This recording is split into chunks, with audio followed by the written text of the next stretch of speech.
राहुल गांधी आसाम पहुंच गए हैं। बाढ़ प्रभावित लोगों से मुलाकात कर रहे हैं। इसके बाद राहुल मणिपुर जाएंगे। राहुल जब से नेता प्रतिपक्ष बने हैं, उनके तेवर एकदम आक्रामक हैं।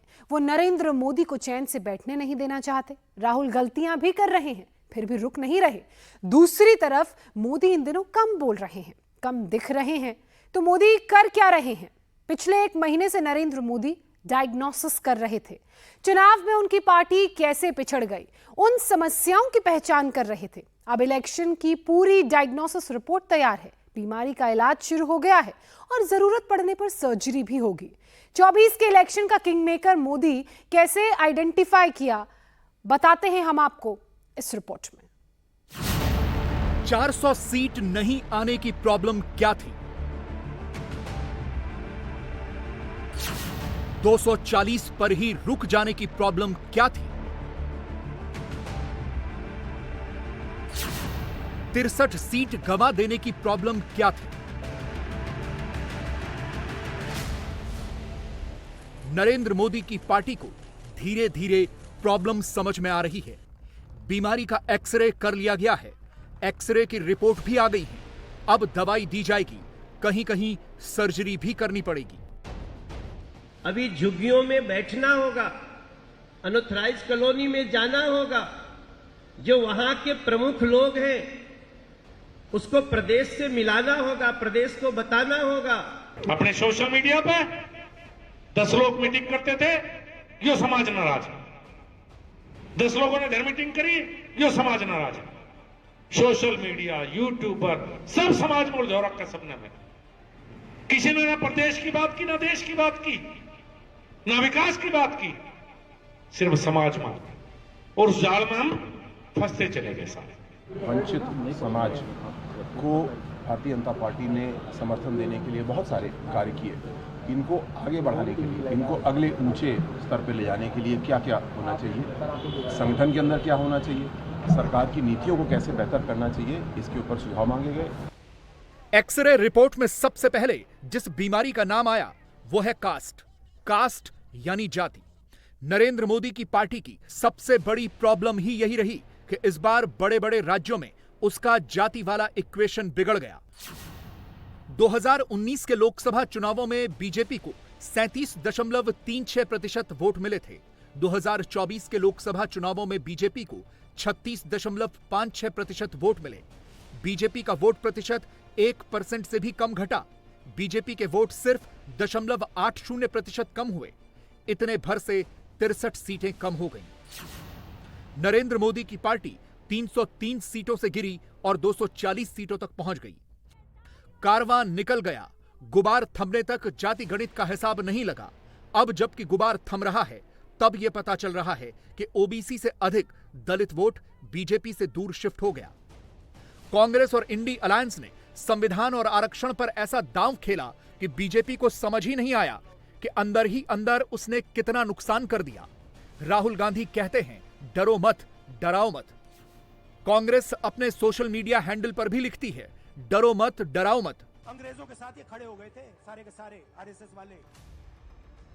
हम लड़े थे देश से। हमने कहा था डरो मत, डराओ मत, हमने कहा था। डरो मत और डराओ मत वाले राहुल ने हकीकत में क्या किया? राहुल गांधी और उनकी पार्टी ने चुनाव में दलित भाइयों को रिजर्वेशन खत्म होने का ऐसा डर दिखाया कि उनको बीजेपी से दूर कर दिया। पूरे चुनाव राहुल गांधी संविधान की इस गुटका के साथ घूमते रहे, हर रैली में संविधान दिखाते रहे और दलित भाइयों को आरक्षण के सवाल पर डराते रहे। यूपी में करीब 1/4 दलित वोट इंडी अलायंस की ओर शिफ्ट हुआ। बिहार में करीब 35% दलित वोट एनडीए से दूर होकर इंडी अलायंस की तरफ चला गया।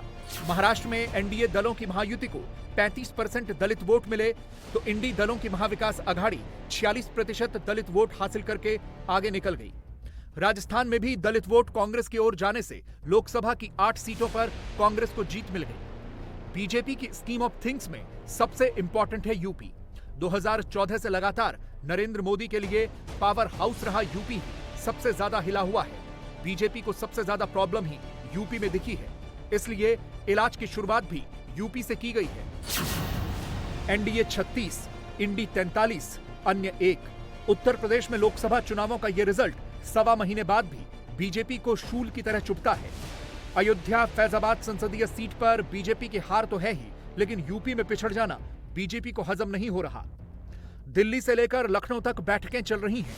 बीजेपी के राष्ट्रीय संगठन महामंत्री बीएल संतोष 2 दिन तक लखनऊ में ही बैठकर फीडबैक लेते रहे। बीएल संतोष ने खास तौर पर योगी सरकार के दलित मंत्रियों, अनुसूचित मोर्चा के पदाधिकारियों और बीजेपी के अन्य दलित नेताओं के साथ मीटिंग की। इसकी जरूरत क्यों पड़ी? जरूरत इसलिए पड़ी क्योंकि यूपी की 17 आरक्षित सीटों में से बीजेपी 9 पर हार गई। 2024 के लोकसभा चुनावों में यूपी में बीजेपी एनडीए को 24% जाटव वोट मिला तो 25% Jatav vote Congress INDI alliance की तरफ चला गया। यूपी में बीजेपी एनडीए को 29% गैर जाटव दलित वोट मिला तो 56% गैर जाटव दलित वोट कांग्रेस इंडी अलायंस को चला गया। 2012 से मायावती का दलित वोट बैंक टूटना शुरू हुआ तो वो बीजेपी की तरफ आया। 2014, 17, 19 और 22 में बीजेपी ने यूपी में अपना दलित वोट बैंक कंसोलिडेट किया, लेकिन 2024 में यह सिलसिला टूट गया। दलित वोट वापस बीएसपी की तरफ जाता तो ज्यादा दिक्कत नहीं होती, लेकिन दलित वोट सपा और कांग्रेस की ओर जाने से बीजेपी को मुश्किल हो गई। 2017 के यूपी विधानसभा चुनाव में 87% जाटव वोट बीएसपी की तरफ गए थे। बीजेपी को 8% और कांग्रेस सपा गठबंधन को महज 4% जाटव वोट मिले थे। गैर जाटव दलित वोटों में भी 44% का वोट शेयर लेकर बीएसपी सबसे आगे थी। बीजेपी को 32% और सपा कांग्रेस अलायंस को 13% गैर जाटव दलित वोट मिले थे।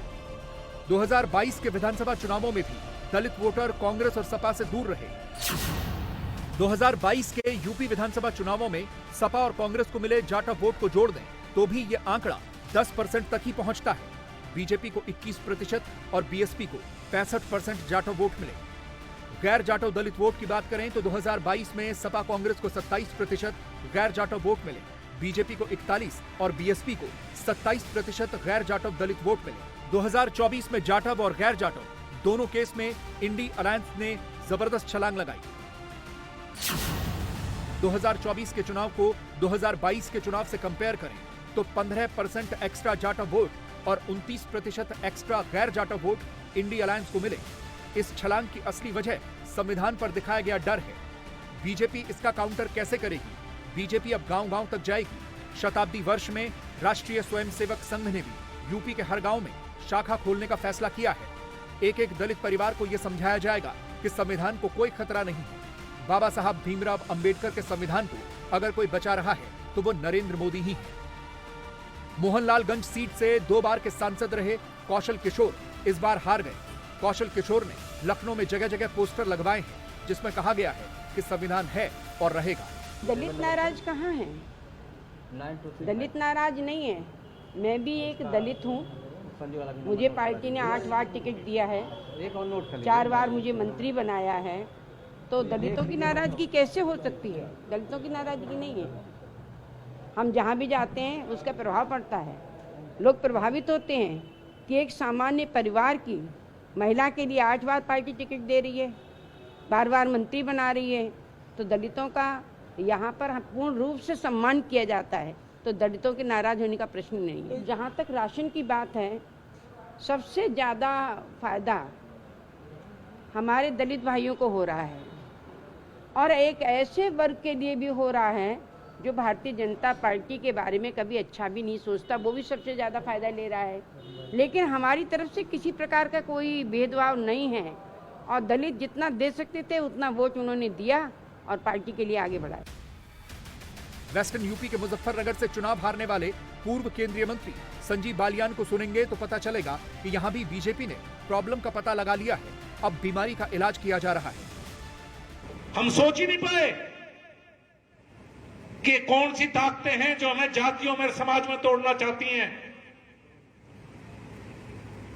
ये ताकतें खुद तो संगठित रहती हैं पर आपको जातियों में तोड़ना चाहती हैं और हम उसी भ्रमजाल के शिकार हो गए।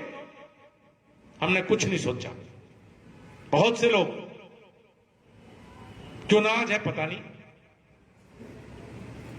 ये भी बात थी कि मोदी जी तो बनी रहे, सब अपने अपने की काटने में लगे रहे। आप लोगों का साथ है। चुनाव आ रहे हैं, हौसला बिल्कुल नहीं आ रहे। हौसला ऐसा कैसा ही मजबूत है, पूरा ठाड़ा है। परंपरागत वोट बैंक संभाल कर रखने का इफेक्ट क्या होता है, ये मध्य प्रदेश से सीखना चाहिए। एमपी में बीजेपी ने अपना हर किला बचाकर रखा और कांग्रेस के एकमात्र गढ़ छिंदवाड़ा को भी फतेह कर लिया। मध्य प्रदेश में बीजेपी को 53% दलित वोट मिले, 70% आदिवासी वोट, 63% अपर ओबीसी वोट और 71% लोअर ओबीसी वोट मिले। इनके अलावा 72% सवर्णों ने भी बीजेपी के लिए वोट किया। हर वर्ग, हर समाज, हर जाति का वोट लेने के बाद ही तो एमपी में बीजेपी 29/29 का स्कोर कर पाई। कांग्रेस यहां 0 हो गई। जनता ने इनको एक बार नहीं 3 बार विपक्ष में बैठने का आदेश दे दिया है, लेकिन फिर भी इनका अहंकार देखो। 2004 का चुनाव, 2019 का चुनाव और 2024 के चुनाव, तीनों चुनाव में मिलाकर जितनी सीट्स कांग्रेस पार्टी को मिली हैं, उन सब को भी एक साथ एकत्रित कर लो, 45, 56 और 99। उसके बाद भी 239 तक उनका आंकड़ा नहीं पहुंचता, जो भारतीय जनता पार्टी को अकेले इस चुनाव में आशीर्वाद जनता का मिला। गिरेबान में झांकें, असलियत को पहचानें, जमीन जहां उनकी फिसली है उसका आभास लें और उसके बाद अपना वक्तव्य दें। एमपी में 100% स्ट्राइक रेट हो गया। 100% स्ट्राइक रेट दिल्ली में भी हुआ, लेकिन दिल्ली में बीजेपी के पास वो कॉन्फिडेंस नहीं है जो एमपी में है। केवल 7 महीने बाद दिल्ली में चुनाव हैं। अरविंद केजरीवाल जेल में हैं, मनीष सिसोदिया जेल में हैं। बीजेपी लोकसभा चुनावों में सभी 7 की 7 सीटें जीत कर आई है, फिर भी दिल्ली विधानसभा चुनाव को लेकर एक संशय बना हुआ है। झुग्गी झोपड़ियों में आम आदमी पार्टी ने बीजेपी को रिप्लेस कर दिया है। फ्री बिजली और फ्री पानी के दांव ने आम आदमी पार्टी को स्थापित कर दिया है। दिल्ली में इस बार पीने के पानी का मिसमैनेजमेंट हो गया। दिल्ली वालों को पानी देना केजरीवाल सरकार की जिम्मेदारी है, लेकिन दिल्ली की मंत्री आतिशी खुद पानी के लिए धरने पर बैठ गई। यानी जिनको समाधान करना था वही समस्या चिल्लाने लगे। दिल्ली में बीजेपी की प्रदेश कार्यकारिणी की बैठक हुई तो नॉर्थ ईस्ट दिल्ली के एमपी मनोज तिवारी ने बिना किसी लाग लपेट के कह दिया कि झुग्गियों में जाना पड़ेगा, दलितों वंचितों के साथ बैठना पड़ेगा, गलियों में जो नैरेटिव चल रहा है उसे तोड़ना पड़ेगा। ये जो कंफ्यूजन फैला रखा है दिल्ली में आम आदमी पार्टी के लोगों ने, कांग्रेस के लोगों ने, उस कंफ्यूजन को दूर करना होगा। अभी भी गलियों में कंफ्यूजन है मेरे भाई बहन, मेरे प्रदेश कार्यकारिणी के सदस्य, और कंफ्यूजन इतना बड़ा है, उस कंफ्यूजन को दोबारा पैदा करने के लिए किस प्रकार के षड्यंत्र होते हैं। वो आम आदमी पार्टी का पानी के लिए स्वयं अनशन पे बैठना कोई छोटी घटना नहीं है। इसमें बड़ी साजिशें हैं ताकि लोगों को लगे अच्छा तब तक पानी और कोई देने वाला है क्या। तब हमें गली में काम करना होगा, जन जागरण करना होगा। अभी झुग्गियों में बैठना होगा, अनऑथराइज कॉलोनी में जाना होगा। जो वहां के प्रमुख लोग हैं उसको प्रदेश से मिलाना होगा, प्रदेश को बताना होगा। बहुत मजबूत लोग हैं जो बिना संपर्क के बिना कहीं और भटक जाते हैं। हमें नए लोगों को भी ध्यान देना है और हमें पुराने लोगों का भी सम्मान करना होगा मेरे भाई बहन। दिल्ली विधानसभा चुनावों में भी बीजेपी के लिए फेस नरेंद्र मोदी का ही होगा। मोदी की पार्टी मोदी के नाम पर ही वोट मांगेगी। केजरीवाल की फ्री पॉलिटिक्स का जवाब बीजेपी मोदी केयर से देगी। साथ में आप और कांग्रेस की दोस्ती दुश्मनी के विरोधाभासों पर भी प्रहार किया जाएगा। प्रधानमंत्री मोदी जी कटिबद्ध है दिल्ली के विकास के लिए, दिल्ली वासियों को एक उज्जवल भविष्य देने के लिए। लेकिन उसके लिए हमको आने वाली 2025 की असेंबली अवश्य जीतना पड़ेगा और इस बेईमान भ्रष्टाचारी सरकार को घर बिठाना पड़ेगा। यह संकल्प लेके आज के कार्यकारिणी जाएगी। आखिर डबल इंजन की सरकार होगी, केंद्र और राज्य की सरकार मिलके जब यहां विकास का काम करेगी तभी जाके दिल्ली के घर घर तक, व्यक्ति व्यक्ति तक, परिवार तक हम विकास पहुंचा पाएंगे। मोदी के विरोधी 4 जून से यही रट रहे हैं कि मोदी इस बार 5 साल तक प्रधानमंत्री नहीं रहेंगे। पहले कांग्रेस ने यह कहा, फिर लालू यादव ने तो अगस्त 2024 की डेडलाइन भी बता दी। शिवसेना यूबीटी सांसद संजय राउत भी यही दोहरा रहे हैं। जैसे जैसे समय जाएगा आपको पता चलेगा कि देश में जरूर मोदी प्रधानमंत्री बने हैं, लेकिन बदलाव हो रहा है। मोदी जी और मिस्टर अमित शाह ज़्यादा दिन तक दिल्ली में नहीं रहेंगे। दावा तो कर दिया, लेकिन यह होगा कैसे? इस साल लोकसभा चुनाव दोबारा होने का कोई चांस ही नहीं है। हां, 4 राज्यों में विधानसभा के चुनाव जरूर होंगे, लेकिन उनमें से सबसे महत्वपूर्ण है महाराष्ट्र का विधानसभा चुनाव। बीजेपी को किसी एक राज्य में सबसे बड़ा झटका लगा है तो वो है महाराष्ट्र। महाराष्ट्र पर एक छत्र राज करने का बीजेपी का सपना कैसे टूटा, इसकी जड़ में भी जाती है। महाराष्ट्र में एनडीए को 46% मराठा वोट मिले, इंडी अलायंस को 39% मराठा वोट मिले। एनडीए को 50% तो इंडी अलायंस को 39% पिछड़ा वोट मिले। एनडीए को 35% तो इंडी अलायंस को 46% दलित वोट मिले। एनडीए को 35% आदिवासी वोट मिले तो इंडी अलायंस को 55% आदिवासी वोट मिले। महाराष्ट्र में कांग्रेस और उसके गठबंधन साथियों ने अपना वोट बैंक बचाया, बीजेपी के वोट बैंक में सेंध लगा दी। यूपी की तरह यहां भी दलित और आदिवासी वोट इंडी अलायंस के पाले में चला गया। महाराष्ट्र में बीजेपी को 26% से ज्यादा वोट मिले, सीटें मिली 9। कांग्रेस को 17% से कम वोट मिले, सीटें मिली 13। महाराष्ट्र में यूबीटी को 17% से कुछ कम वोट मिले, सीटें मिली 9। हिंदुस्तान का चुनाव ब्रिटेन जैसा चुनाव नहीं है। ब्रिटेन में 33% वोट लाकर भी लेबर पार्टी ने 400 पार कर लिया। हिंदुस्तान में 37% वोट लाकर भी बीजेपी अपने दम पर बहुमत हासिल नहीं कर पाई। अमेरिका में बाइपोलर चुनाव होता है, वहां जीत के लिए 50% से ऊपर वोट चाहिए। ब्रिटेन में वोटर 4 हिस्सों में बंट गए, इसलिए 33% वोट से भी लेबर पार्टी जीत गई। हिंदुस्तान का चुनाव इस मायने में अनोखा है क्योंकि यहां राज्य बदलते ही चुनावी हालात पूरी तरह से बदल जाते हैं। महाराष्ट्र में 33% वोट शेयर हासिल करके भी महायुति की 3 पार्टियां 48 में से 17 सीटें ही जीत पाईं। पश्चिम बंगाल में 45% वोट पाकर ममता बनर्जी ने पूरा राज्य स्वीप कर लिया। स्टेट स्पेसिफिक इलेक्शन डायनामिक्स भारतीय चुनाव की सबसे बड़ी खासियत है। कास्ट डायनामिक्स इसकी यूएसपी है। जिस पार्टी ने कास्ट डायनामिक्स को तोड़ लिया, समझिए कि उसने चुनाव जीत लिया।